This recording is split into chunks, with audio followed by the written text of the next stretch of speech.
Hello guys, welcome you all to this video. This is completely a continuation of last clip in which we came across Cantor's continuum hypothesis, which is very important to proceed further in this chapter. And now in this video we will study the basic notions regarding generalized continuum hypothesis. These things are very vast actually, so these are not possible to cover by this 20 or 25 minutes video because we have to cover many more things. So I am just giving you the basic notation so that you can solve the questions which are relevant to this area. Okay, exactly, I am giving you all those sections to the point. Okay, so the generalized continuum hypothesis, it gives the complete chain, basically complete chain of cardinal numbers. It looks like 1 less than 2 less than 3 up to less than n, it is less than L if not, and this one is less than c, and c is less than 2 to the power c. Just take it, and I am explaining all the things in the subsequent sections, 2 to the power c and so on. Now for the finite cardinal number you have these sort of things. Okay, these are finite cardinal numbers, and from here onwards you have the infinite cardinal numbers. Okay, it is going on like this way, but this is the weakest form of infinity, which is L if not, weakest form of infinity which is L if not, and this is also the cardinal number for countably infinite set or enumerable set.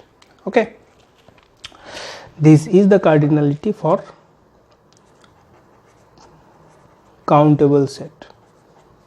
Okay, and this is the cardinality for uncountable set.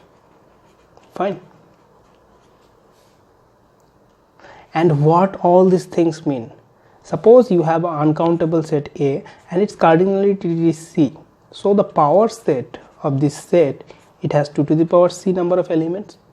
That's the 2 to the power C. By that similar kind of logic, this 2 to the power C, and after that you have 2 to the power c and so on. So this is going to be the complete chain of cardinal numbers. This is the scenario for finite, and these are all for infinite cases. Okay, depending upon this Cantor's continuum hypothesis, here comes the Cantor's continuum hypothesis. There is no cardinal number between L if not and C. Here comes the Cantor's continuum hypothesis, and depending upon these two guys, we have some crazy arithmetic which we call as cardinal arithmetic. Okay, so I am giving you all the things as a result. Take it, and if you are interested, then you can have a look on G.F. Simons.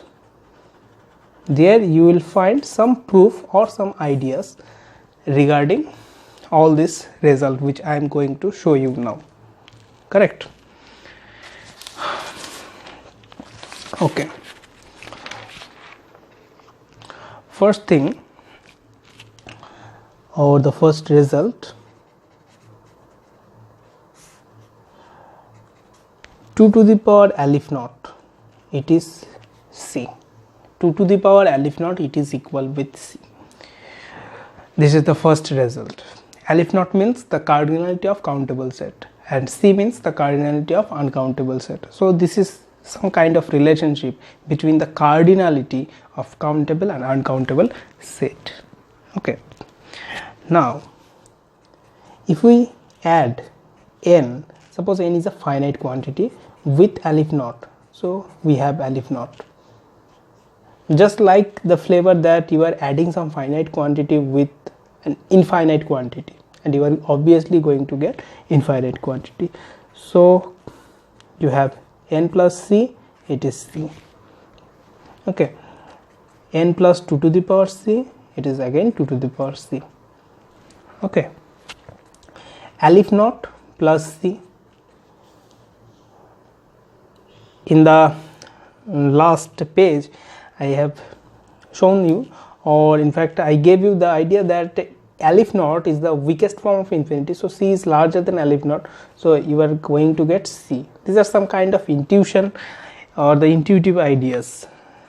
N plus 2 to the power, obviously I gave you 2 to the power 2 to the power c, so you have 2 to the power 2 to the power c. Then c plus c, it is going to be c. C plus 2 to the power c, 2 to the power c, because the larger part is 2 to the power c. Fine. These are for addition. For the multiplication case, some more crazy things are there. Alif naught multiplied with alif naught, it should be alif naught square, but it is alif naught. Then alif naught multiplied with c, it is going to be what, c. Then alif naught multiplied with 2 to the power c, it is going to be 2 to the power c. Then 2 to the power c multiplied with 2 to the power c, it is 2 to the power c. Okay, suppose you have n number of countable sets, and their cardinality sum, that is alif naught plus alif naught plus alif naught and so on. You have n times of alif naught, say these are up to n times, so you are going to get alif naught. So c plus n times, you are going to get c. Okay, these are there. Suppose you have 3 infinite cardinal number, say alpha, beta, gamma. These are 3 infinite cardinal numbers. Then as for the finite case, suppose alpha to the power beta whole to the power gamma, but we do alpha to the power beta into gamma, just we do the exactly same thing. So for that purpose I have one very beautiful thing, that is c to the power alif naught, it is going to be c. So I just want to give you the flavor that how we can get the thing. Like c, what we can write c as 2 to the power alif naught, fine, and whole to the power alif naught we have already, so we can write it by that result, that alif naught times alif naught, and here 2 to the power what we have alif naught, because this one is there. These are all, you can say, very crazy stuff. And 2 to the power alif naught we have as c, here c to the power alif naught, so c to the power alif naught, it turns out to be c. So these things are there for you, and you can go there and check it out. Many more things are there in the G.F. Simmons books. As we have 2 to the power alif naught is c, c to the power alif naught is c, in between whatever number you take, that is 3 to the power alif naught, it is still going to be c. So n to the power alif naught, it turns out to be c.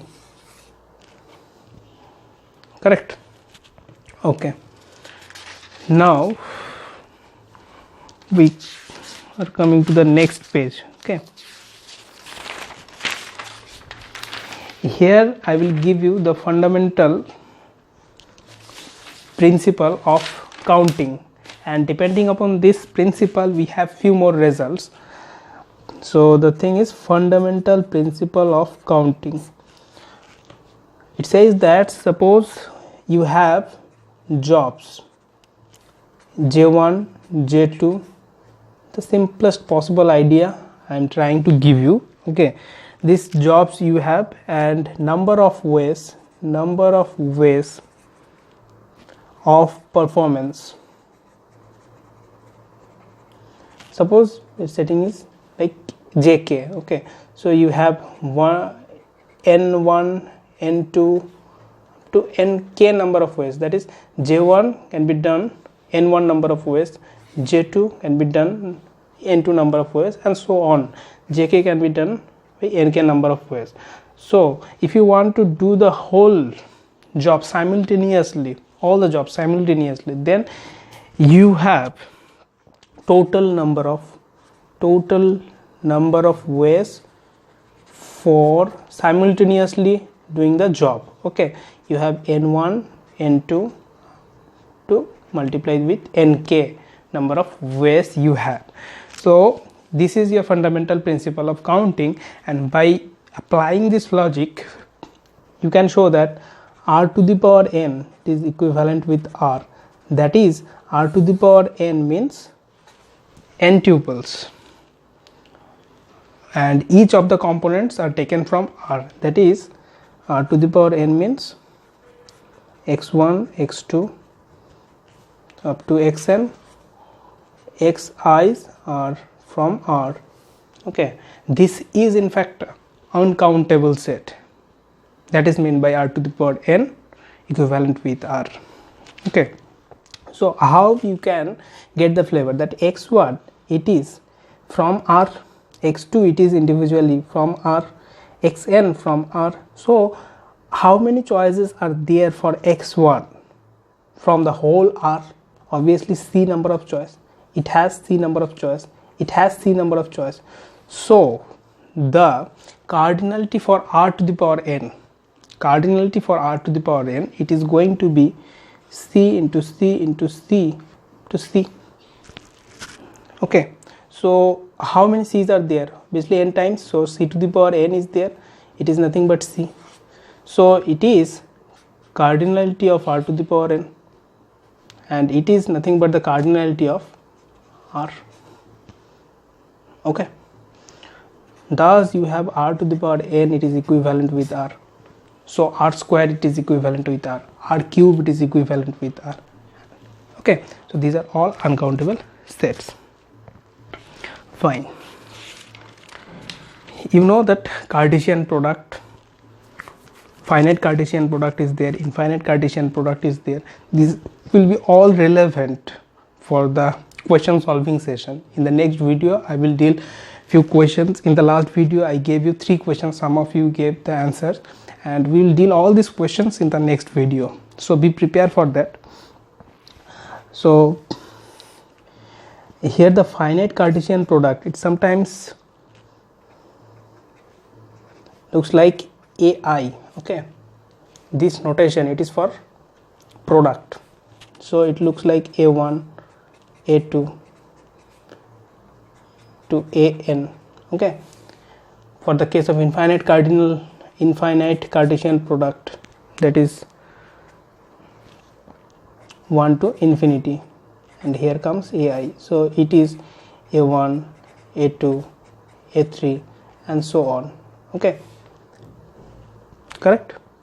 Okay, if you want to write it in set notation, then what you will write? x1 comma x2, as we are dealing with the Cartesian product, x3 comma component wise up to xn, where each of these xi are coming from ai's.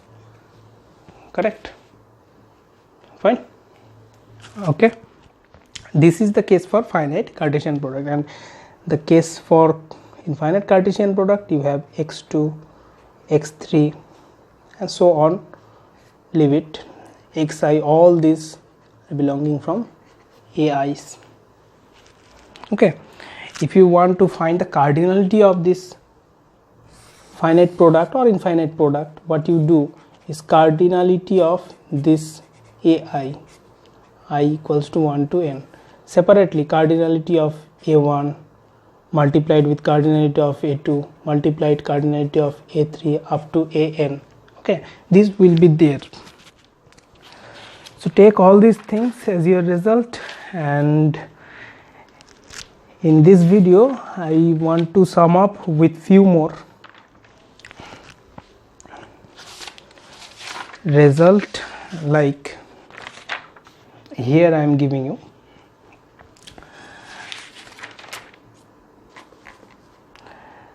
like set of all sequences. These are very important things and will come again and again in the question solving session. The state of all sequences with entries 0 and 1 is uncountable. Set of all sequences. Getting the flavor?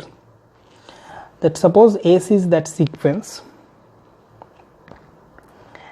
and it looks like that x1, x2, x3 up to xn, these are all sequences, and this xn coming from this set. Okay, fine. So the set of all sequences with entries 0 and 1. So this x1 has two choices, that is 0 or 1. So it has two choices. Similarly, it has two choices. It has two choices. Xn has two choices. So the cardinality of this set S, it is nothing but 2 into 2 into 2 into 2 up to how many times? Obviously aleph naught times, because here numbering is there. So 2 to the power aleph naught, that is nothing but C, and C, it means the cardinality of R, correct? So S, it is going to be equivalent with R, that is S, it is uncountable set.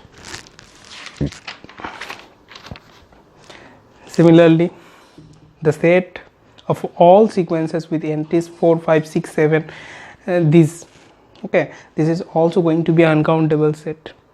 Okay, so in fact the set of all sequences with entries from natural number is uncountable. How? You try to check it out and verify. That will be your job. Okay, if you stuck, then let me know in the comment section. I will give you the demonstration in the upcoming video when we solve the questions. The set of all sequences with the entries from Z, this is going to be uncountable. Okay, from R, this is going to be uncountable. Okay, entrance from, as R, it is going to be equivalent, R, it is equivalent with any interval. So if you consider 0, 1, it is going to be uncountable. Okay, these are there, and prepare yourself for the upcoming question and answer video, in which we will solve some questions as much as we can, and after that we will move on to the another part of real analysis, which is called sequence and sequence series. After that, or it may be point set theory, I am not sure enough. Also let me know in the comment section which part do you want.